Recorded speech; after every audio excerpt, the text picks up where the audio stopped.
All right. So today on NewbieVeT, got a special guest. We got my great man, Westside Rio. What's going on, partner? King, man? Ain't nothing, man. Chilling. Charleston's legend. Yeah.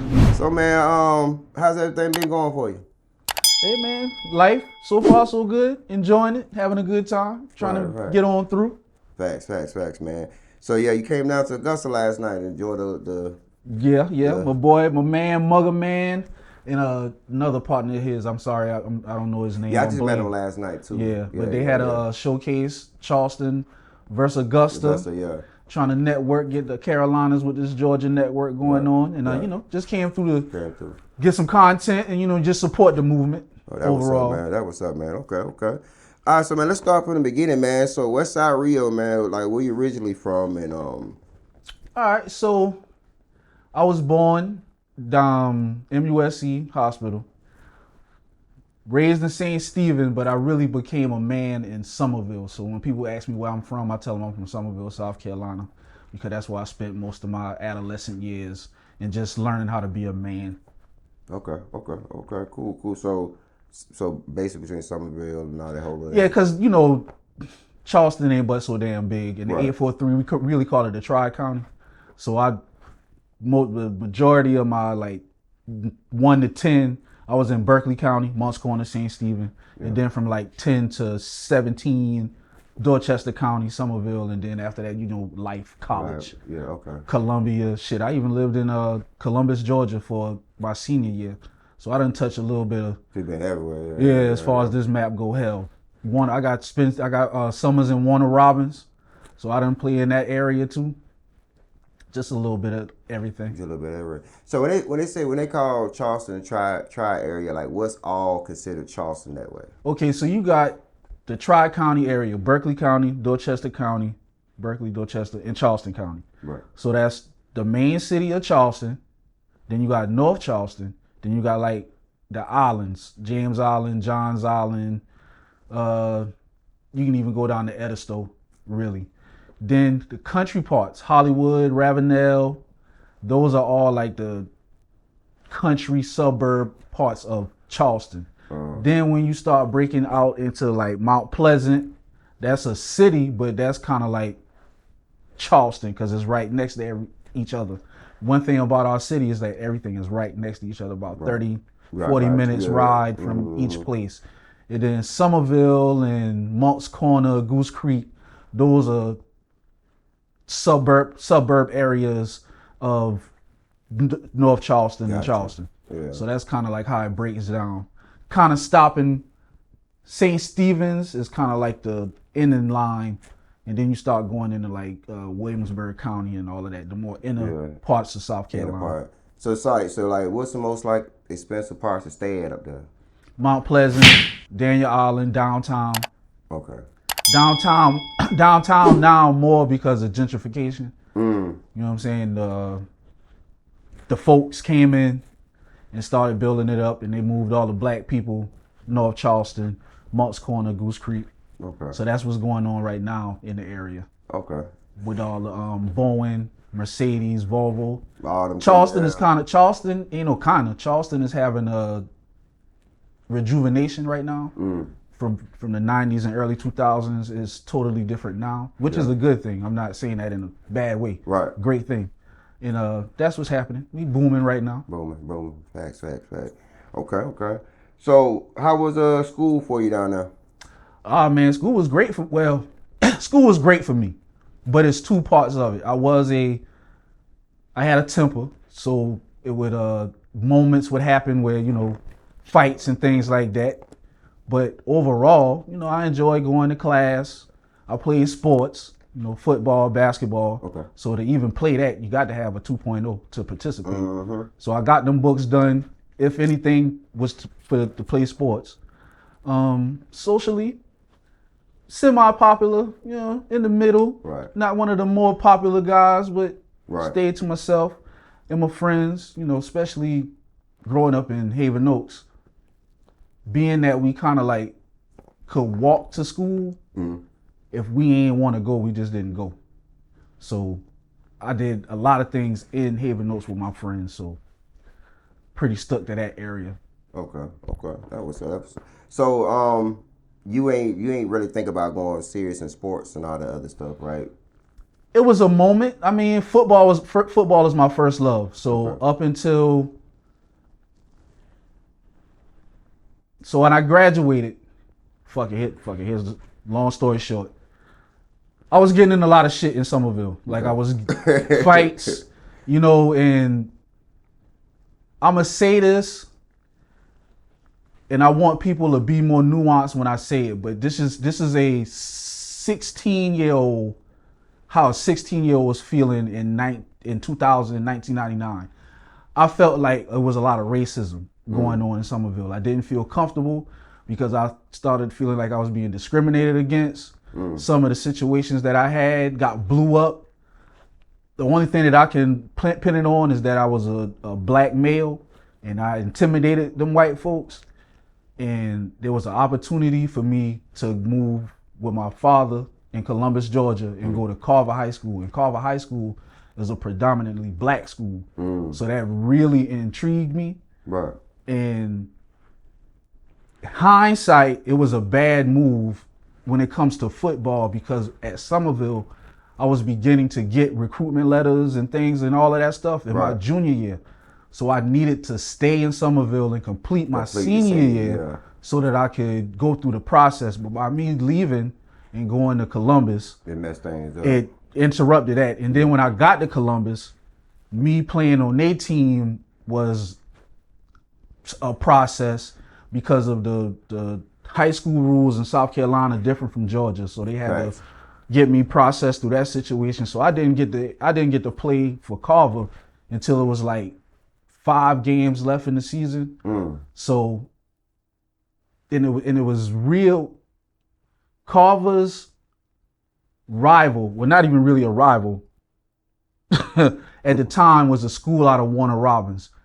Warner Robins was a high profile team. And that would have been like my real only shot for some type of scout to see me play. And I kind of missed that. So once that situation happened and, I graduated, I was kind of turned off with football. It was like, man, fuck this shit. Right. And the college that I ended up going to, Benedict, BC, they were not good at the time. They good now. Shout out to Benedict. But at the time, it was not a good program. I wasn't educated on being a walk-on and things like going to junior colleges and shit like that. So once I graduated, I didn't have the knowledge of how to further it past high school without being recruited and all of that shit. Gotcha. So it was just like that, dream deferred. Yeah, facts. So the music, did that come in around that time or that came? That came, so I've always been a writer. Okay. Even as a elementary school, I would write short stories.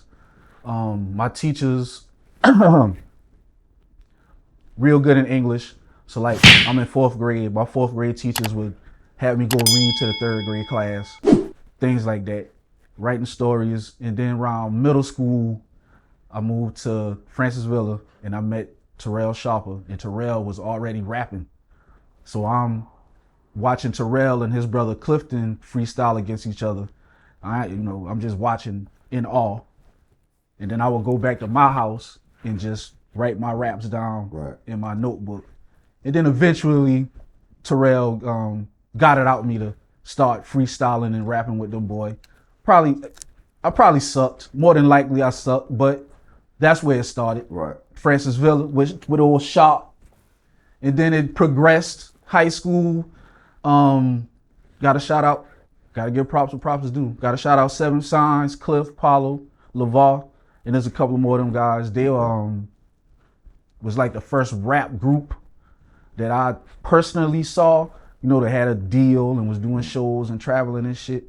So that was another inspiration. Like, okay, I can kind of take this to another level. Right. It's not, just beating on the lunch table. It can be more to it. Right. And but outside of that influence, we don't have the infrastructure in Charleston for like, hey, I can go to this studio, I can go to that studio and learn and intern and get put onto the game. I didn't have that at that time. So it was just me writing, freestyling with the friends. I'll go to a studio here and there when I can, but I really don't have Right. I don't have it. Right. So that really wasn't a focus of mine. But when I graduated and went to Columbia, Benedict, one of my partners from Haven Oaks also, well, a couple of us went there, but Keenan, he hooked up with my nigga Rock. So this is at Benedict. He hooked up with Rock. Rock gave him a program, Cool Edit Pro. So this is So I'm guessing. So this is what 2002. Yeah. He gave him Cool Edit Pro. Me and Keenan sat in his fucking room, Stewart Hall, and he put that thing in there, and we don't know shit about EQing. We don't know shit about compression. Right. We don't know nothing. All we know is put the mic in the closet and put some sheets around it. Right. And we got to it. So this is where I would say I got not just me, but me, Keenan, and a couple other of our partners that I'm gonna shout out in a second. We got real serious about putting this music together and doing what we doing. So that's when it got real, in like my second year of college. Okay. So once it got I think I've been to one of y'all studios. I shot your video at one of y'all studios that you had. Was that that's like around the first studio that you've been around? That's a little further. Along. By the time you shot that video, that was a new situation, and Gotcha. that's further on down the line. Yeah, that's further on down the line. Gotcha. The first studio that I recorded at was Shackle Track, and that was on thanks to Colors. Shout out Colors. Colors had me on the track, and that's where I met my partner De Niro. Okay. De Niro picked me up, gave me a ride to the studio, and me and him and locked in since that day, you know what I'm saying? And but that was in my high school era, so it's not nothing that's gonna progress from that. Gotcha. Just a couple of songs here and there. Me and De Niro tried to be a group, but like I said, we didn't really have the resources to really put in the work. Right. Because it's, for one, we broke, and two, back then studios were real expensive. Yeah. Really. Compared to so question. Yep. So piggybacking off what you just said, back then studios were expensive. And a lot of people didn't have access to studio, which made you go into the studio an exciting thing in a sense, because a lot of people didn't have that access to get there. Right. So it was like if you had an opportunity to get into someone's studio, it was a blessing. Oh yes. Compared to now, it's a studio on your phone. It's studio in your bedroom, basically studio anywhere really. Yes, yes. Which causes a saturation of artists. Right. To a point where everything is watered down to a base where no one knows, what's the term of a good song anymore. Right. In a sense. Do you feel like the advancement of technology made is it hurting the music game, like far as rap? Because it ain't hurting country, it ain't hurting pop. But when it comes to hip hop and rap, the fluctuation of artists and the fluctuation of technology, do you feel like is it hurting hip hop? And if it ain't hurting hip hop, how do you think it's gonna look 5 years from now? All right, so the first answer to the question to start with, I do not believe that the technology is hurting hip hop. What's hurting hip hop is the mindset. The people using the technology, the people using the tools, I'm speaking on a broad sense. Right. You have pockets here, but the mainstream has just commercialized and just going full tilt into the capitalism of the art form. It's not an art form to them. It's a hustle. It's a hustle. Facts. So once you treat it as such, what you say doesn't really matter that much. The quality of the music really doesn't matter that much. So you can get away with rapping in a makeshift studio, right? Because the audience has become the audience is cool with it now. Right. They cool with the downgrade, and it's so fast. It comes and goes so quick that You just got to be in that algorithm. You just got to be in the wave. So Yeah. I mean, you know, pros and cons to everything. Right. But I tend to not blame the technology. I'm grateful Right. for the technology, to Facts. be honest, because what I'm doing now as an artist, entrepreneur, is no way that I could have done it earlier. Which, I mean, you know, I hate that for me, but at the same time, it is what it is. Right, We're gonna make it do what it do. Right. And then because equipment and electronics are expensive. Right. Just period. So it's like, a lot of us don't have the funds to buy the most expensive equipment that we want and stuff like that. So the like you said, it's a good thing that technology is affordable to a point where everybody can live out their dreams and stuff like that. Like you said, it is the mindsets to me. Yeah, like exactly. Yeah. Facts. So Westside Rio. Yep. So what was the origin of the name? All right. So originally, I just went by Rio. Okay. Just straight up Rio. Well, my street name is Mario. Mario. Okay. Why do I have a name Mario? Because you can't give people your real name when you're doing Facts. dirt in the street. Facts. So Facts. the name that I came up with was Mario. Facts. Now, as my life progressed, my partners shortened it to Rio. Rio. So when I'm starting to I'm starting to, how can I monetize what I'm doing with this music? And so I need to put it on streaming sites, right? I need to have all of my paperwork right and all of that good stuff, right? So one of the main things is when you type Rio, the movie Rio comes up with the damn bird. Yeah, with the bird. And it's an old, pelican ass bird. Right. Not no gangster bird. Right. So it's like, how can I overcome that obstacle? Right. Well, I'm from Haven Oaks. Our little thing, we call that the West Side of Somerville. And let me just throw that on in front of Rio. That's dope. Westside Rio. And that, that helped with my name recognition in the algorithm. So you don't see the bird no more when you put in Westside Rio. But at the same time, there's a guy in California named Rio Westside. Your name is backwards. Yeah. So me and him will pop up. But it's cool with me. Fuck it, man. I'm helping him. He helping me. Yeah, facts. So Charleston, the whole tri-state area. I've been going there since, been a while, since I've been back and forth there. But I have noticed about Charleston. It's like the artists, like the change of the artists that be popular at one point. It's like Charleston will boost them up to a point to the fact that they don't go nowhere with it. It's like in Charleston, it's more hood legends, right? Street legends in Charleston, rap wise, than actually people to me actually went out there and did something with it. Like you had a lot of hypeness behind it. Like the Dirty Daves, the Mr. Taylors, the names like that. That's all I used to hear when I right. So the legends never die down there. So I'm going to give my observation, and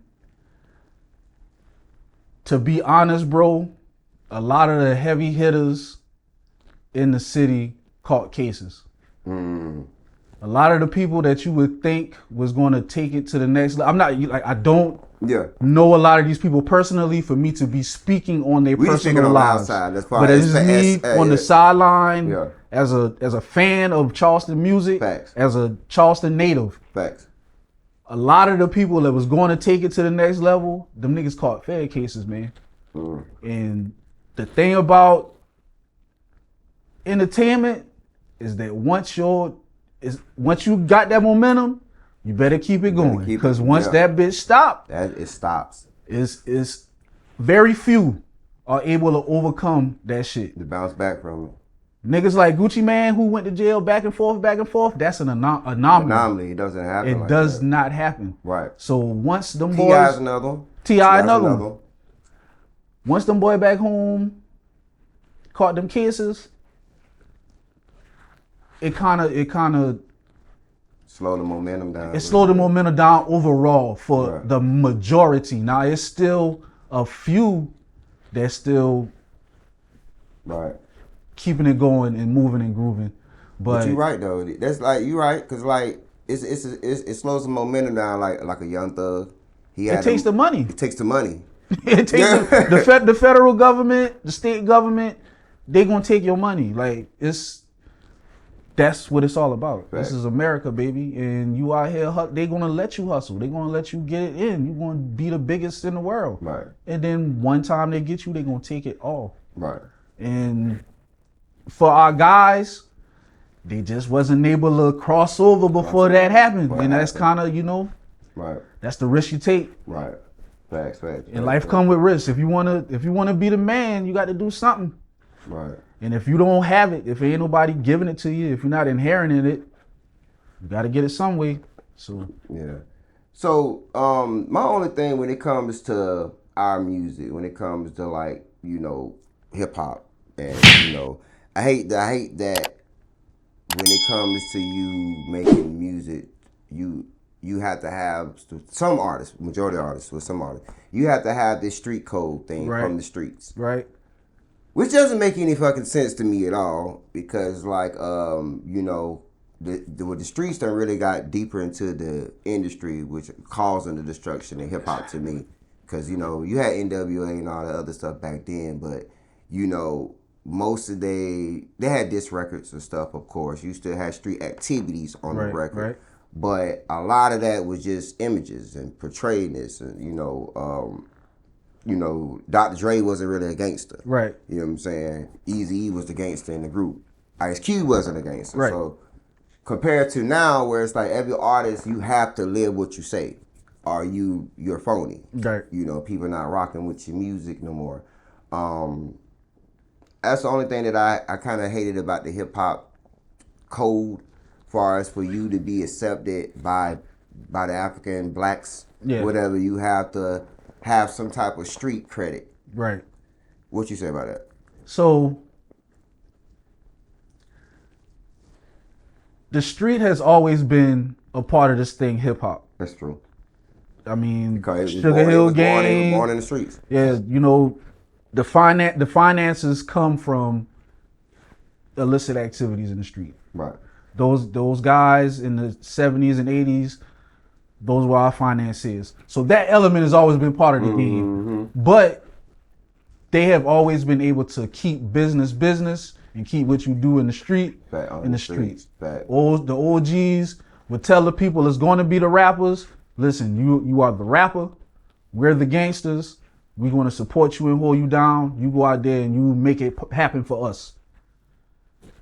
What has happened is that we now have the internet, we have streaming, and to be an artist, your fans now they want 24/7 access to your life. Facts. So what you could get away with in the 90s, like you go rap on a record, say some shit, it's only a certain amount of people that's really seeing you outside of that studio that can confirm or deny what you got going on. Right. So the mystique around the artist is going to be there. I'm a young dude in Charleston. I don't know what the hell Snoop Dogg, them boys doing for real in California when that Death Row shit was popping. So them niggas is the gangsters. Right. To me. It is what it is. Right. And I'm buying that shit up, eating that shit up. Now, I can see you. Right. Like, I see the biggest rapper in the game, like, you're my Instagram friend. Right. So what is that? Facts. So now that I can judge you just as harshly. Right. Harshly might not be the right word, but I can judge you just like I judge my partner around the corner. Right. And if you ain't hitting on shit with that nigga, then, we kind of killed heroes with this internet shit. We kind of killed that. Like, there's no more heroes.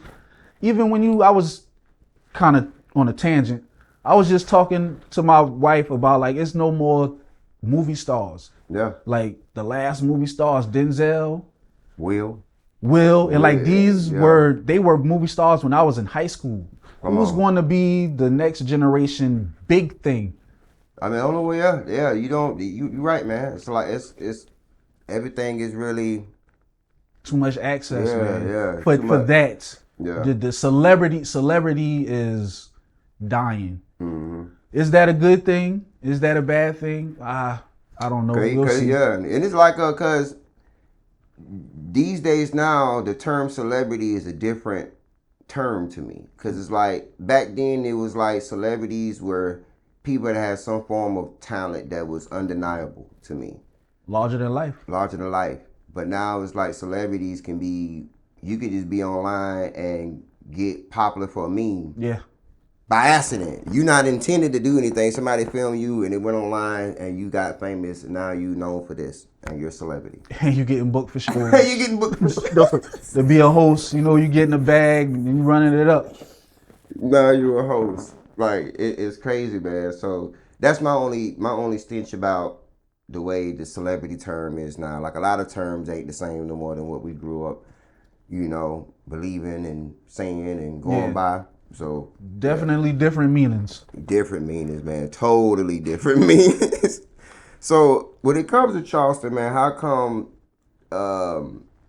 it's still, even to this day, like 2025, about to be 2026, how come it's still hard for Charleston to come together, work together, to become that market that, you know, because y'all have a lot of good talent there. Right. Great talent there. But it's like, same thing with Augusta. Augusta has a lot of talent, but Augusta is just like Charleston. It's hard for them to come together because of the egos, the pride and all types of things. And everybody want to be that one. Right. So, and I mean, it's levels to this shit, right? Right. You have your top tier artists, people that you would, you know, say they got motion.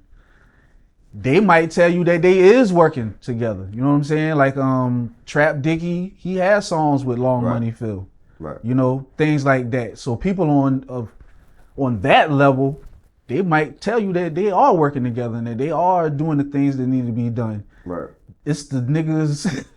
I hate. Keep it real. It's the niggas that's not there yet.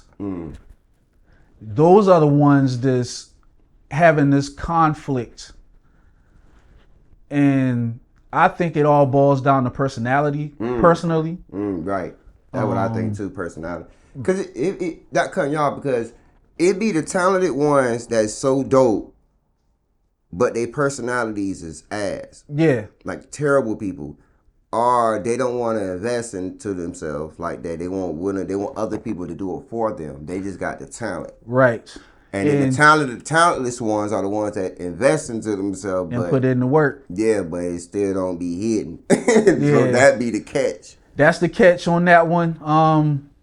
I agree with you for most of that. The one is the one. Either you got it or you don't. Right. And you'll see it. You know what I'm saying? And what we have is a lot of people who think they're the one, but they can't really come to the reality that they're not. Right. And that's some hard shit to deal with. You know what I'm saying? To look in the mirror and tell yourself that you're not good enough. I'm not going to be it. Right. And then after saying that, it's like, are you going to be able to help? Are you willing to help the one? Right. Personally, that's a decision that I've made. Like, I was rapping my ass off, bro. Like rapping like a motherfucker. And a beast with it. But it wasn't catching. So I had to sit here and I had to really analyze myself. I'm getting older. What you gonna do? So what do you think? Why you think it didn't catch for you? I'm not a fan of excuses. Okay. It just didn't. I wasn't it. Okay. For my time frame, from when I was really hitting, my music fell on deaf ears. It is what it is. Yeah. I'm not bitter. I know that the music that I put out, that came from my heart. For those that find it in the future, they're gonna like it. Yeah. They're gonna love it. For those that have already listened, they like it, they love it. Those that hate it, it's fine. They experience something. Right. So I mean, I'm cool with the fact that I never became the multi-platinum rapper battling Jada kissed them boy on the stage. Like, I'm fine with that. But what I have done is that anybody that's ever asked anything, I've offered my help. I've given good information to my peers. I ain't on that jealous hating shit. Right. I don't never talk down on none of these niggas. Even the artists that I don't like in Charleston, you'll never hear that shit come out my mouth publicly. Right. So I think that I kept it true to the game. Kept you the game, right. So even though it didn't happen for me rapping, these interviews, these podcasts, and just, you know, being a godfather of the Charleston scene, I'm moving into that phase, and I think that that's where I'm going to really leave my mark. And at the same time, I'm still dropping shit. So I love it. Hip hop is my second love, and all my bills paid, so I can do what the fuck I want to do. Big facts. With my time. Big facts. Big facts. And I ain't gonna lie, bro. Same here. Like I said, we both artists, both talented, both rap like a motherfucker. Like I said, just, you know, it didn't hit. Or you know, I think when it comes to that, I think, just being honest from us, I don't necessarily think it'd be our music. I think it has to be timing, and you gotta have luck. Like, this with anything, like even in NBA, like you can have the best team in the world, but y'all need luck that everybody's gonna be healthy by the playoffs. That's injuries and shit like that. So like you can't predict certain shit. So I think like just like you said, the way cars fall, and then it's basically showing us other routes to go. Like I got into the interviews, I got into the, you know, the filming movies, I got into putting shows, a lot of other stuff, which that boosted me more than music's done. Yeah. Man, that camera has gotten me in places that my raps never came close to getting. Facts. My nigga, same thing here. about 3-4 years ago, man, my partner Keenan, he had his journey, and he ended up getting in with the No Limit camp. That nigga had me come shoot some behind the scenes footage for Silk, nigga. So like that camera, like, don't give up. Yeah. Don't give up. You still get in the door, but it'd be a different way. Yeah. That's all it is. It's like we still in the door, we still there. It's just you coming in a different way.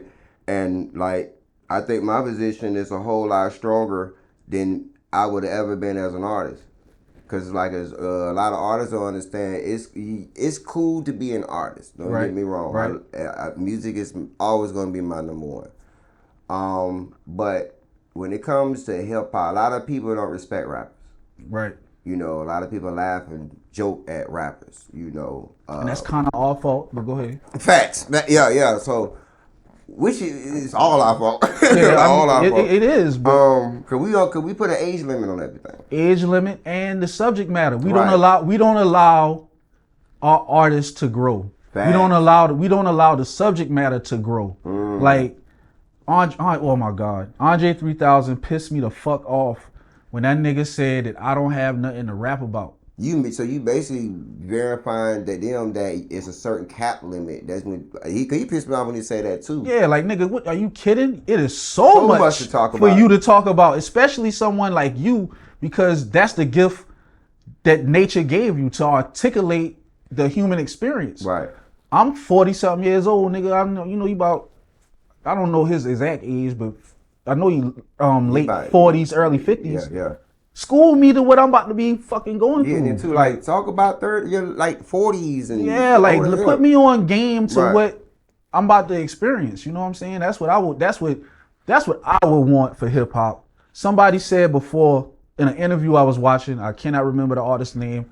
I'm sorry, but he was like, we need to have categories. We need to have contemporary hip hop. Right. And that was like, yes, we need to have that because we're aging. We are a generation that grew up with hip hop. I was born in '84. There is no other genre of music that has influenced me as much as hip hop my entire life. So now that I'm 40, I'm supposed to stop listening to rap. What I will do is stop listening to that bullshit. Yeah.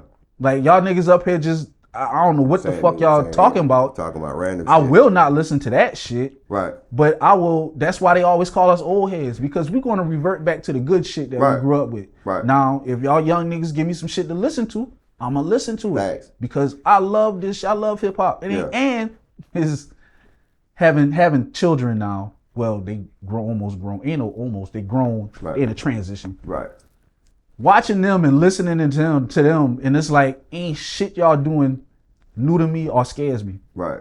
And I love that. I love that because I'm able to connect and raise my children without fear. Fear. Yeah. There was a lot of stuff that my mama was scared of because she never heard of Snoop Dogg when she was growing up and seeing her son react to that type of shit. I grew up with that. Right. So ain't nothing y'all doing that scares me that act right. You know? Right. So Facts. So man, what got you into the pod space? So my biggest hero influence as far as podcasting, I'm gonna give two of them. My boy Star, Okay. from the Star and Butt Wild show, but now he has his own Star, the Star Report. Just listening to a legend do his thing is like, man, this man is awesome. And I like, the thing that really got me was the interaction with his community. Right. He is not really concerned about what the fuck is going on. He's only worried about himself and his group of people, and I love that. And also, once again, my boy Colors, man. Colors was the first person that had me in a radio station doing interviews and just talking. Sometimes Colors been doing this thing for a long ass time. Goddamn time. And sometimes he would have a host call out, and he would call and ask me to come fill in for him and shit. And I would just love this and that. I loved it. And that wasn't a pod, that was more radio station interview Right. setting, but it turned me on to just pod. talking and using my voice in a non-rapping way. Right. And it was like, this shit is pretty cool, man. I like this shit. Right. And then as you had not No Jumper, but a little bit before No Jumper, you start realizing the podcast is coming up. Right. I gotta give shout out to Joe Budden. Joe Right. Budden is kind of like the OG for Right. me when the rappers podcasting, you can make the transition. Right.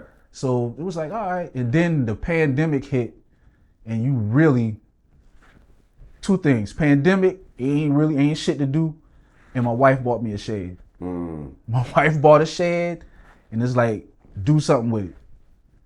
All right, you could build a studio, which I did, but it's like, man, you can do more with this space. Right.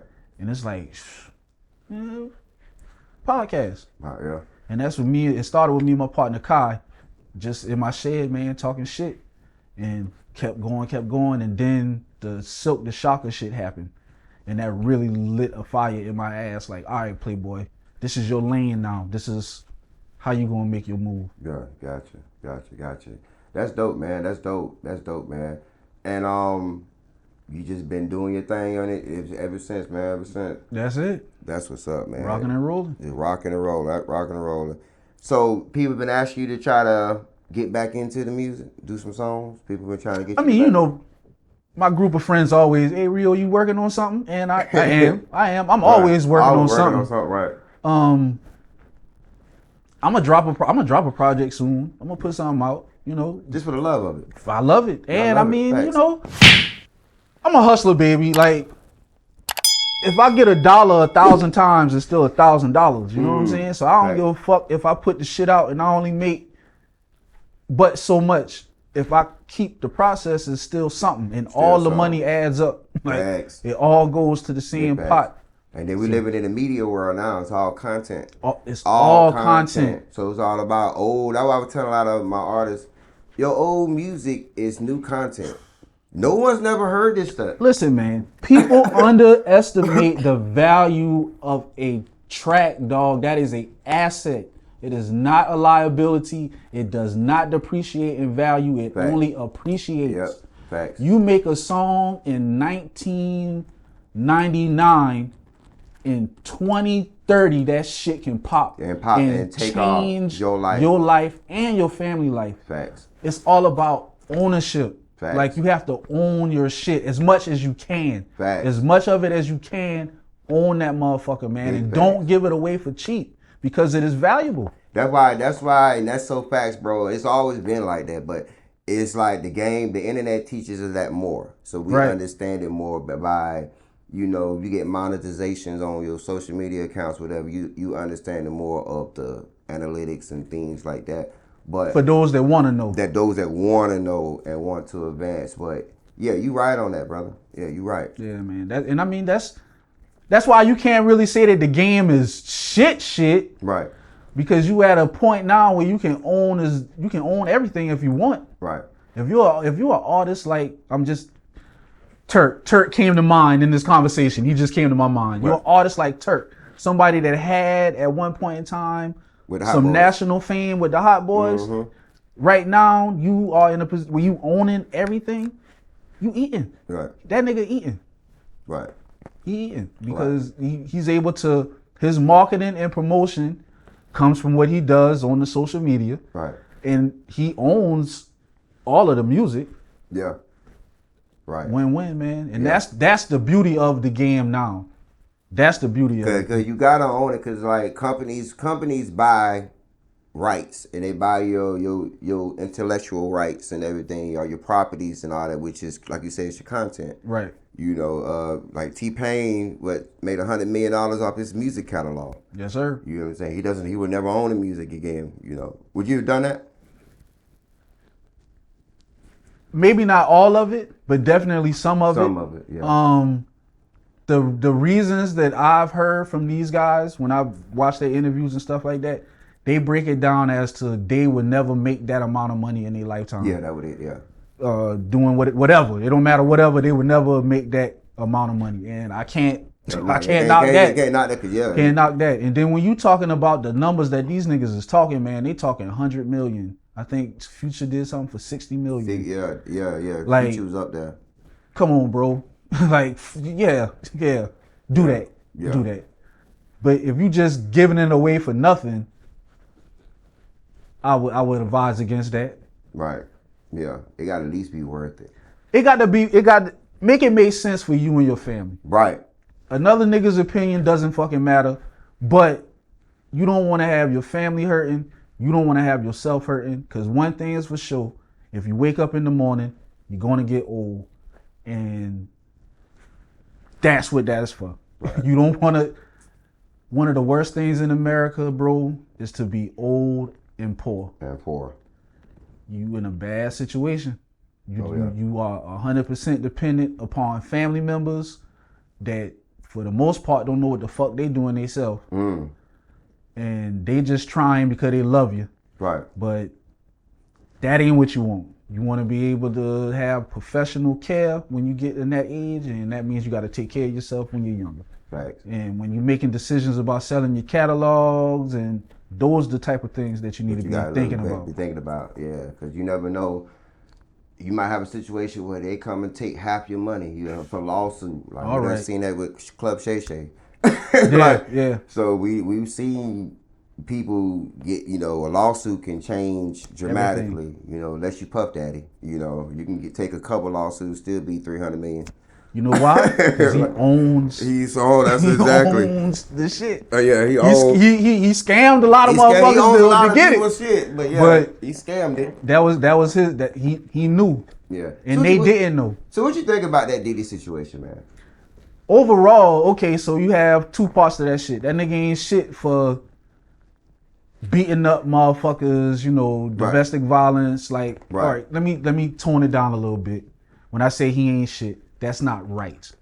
You don't do that. Right. But that is behavior that he can fix and change if he wants to. If he wants to. Right. You're not representing anything good putting your hand on a female, putting your hand on any human being. We too old for that shit. Facts. You should be able to talk it out to another human being and get your point across. And if you're going to disagree, then you disagree. Right.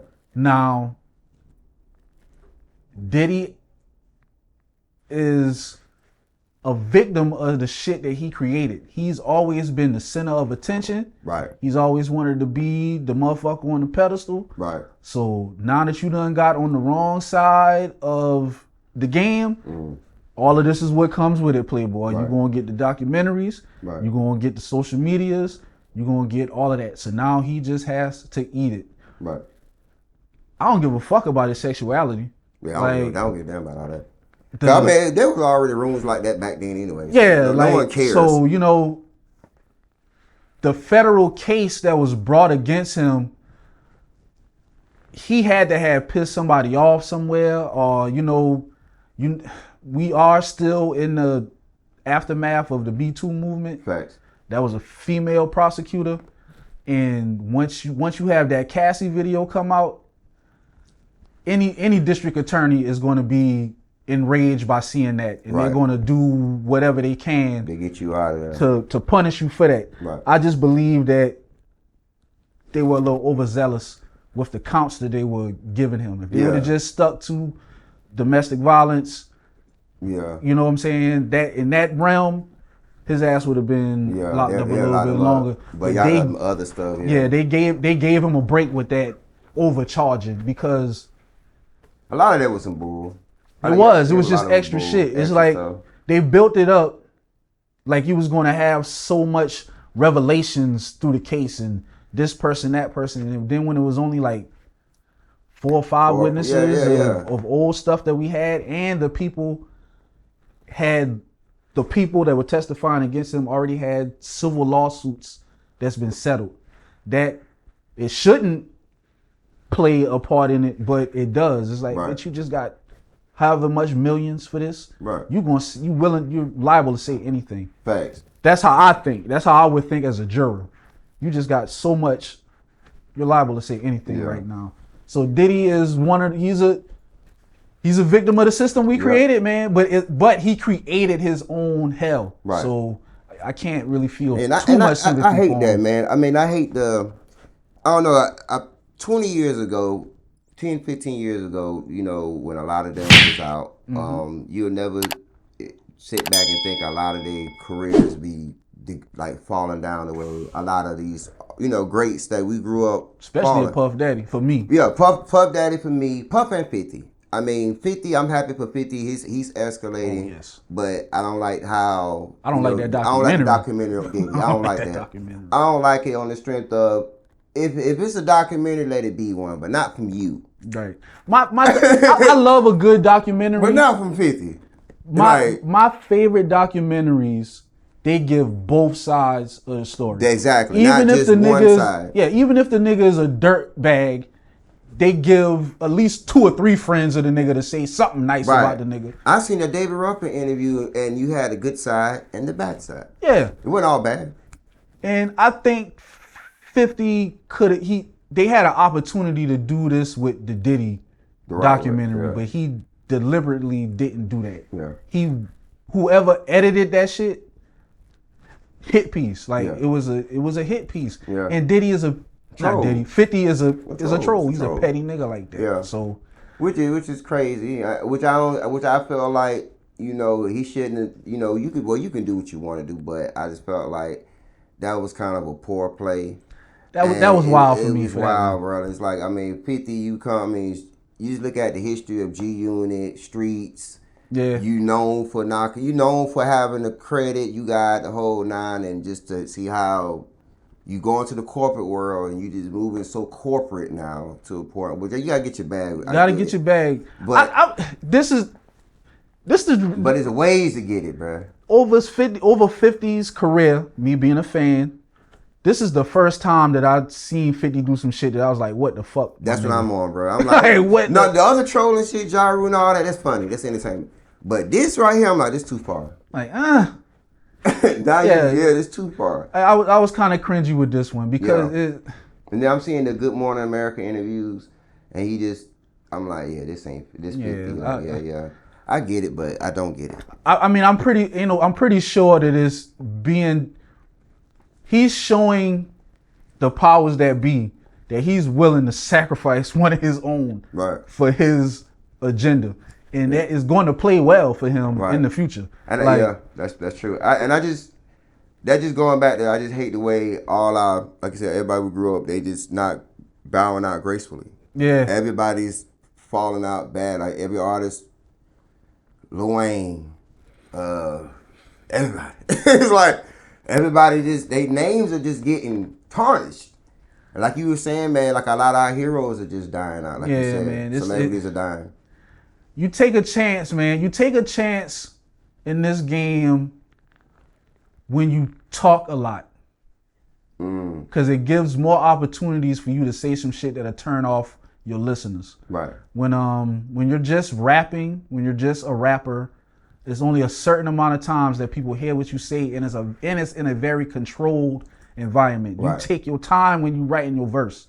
You making sure that you're getting the point that you want to get across. Right. With this social media shit, it's a lot of off the top talking. You just getting your thoughts. Right. And we have all thought some wild shit. Right. It's a thought. It comes and goes. Right. So for me, my personal my personal heroes that have took a hit, like you mentioned some. Yeah. Wheezy, T.I. Oh my God, boy, I thought I was fucking T.I. in college, nigga.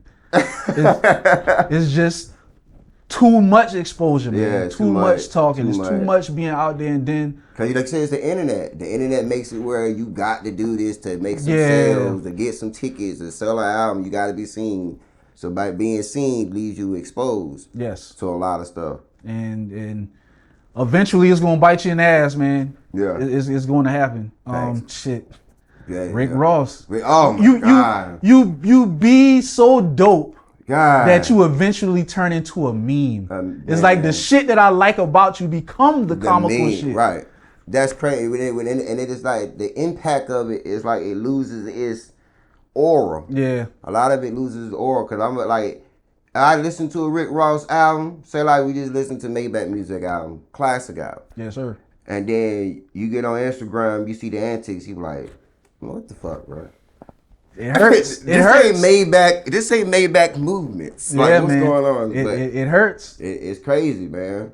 But that's where we have to separate the music from the artist. Yeah. Because most great artists are not good people. Not at all. Not at all. Honest.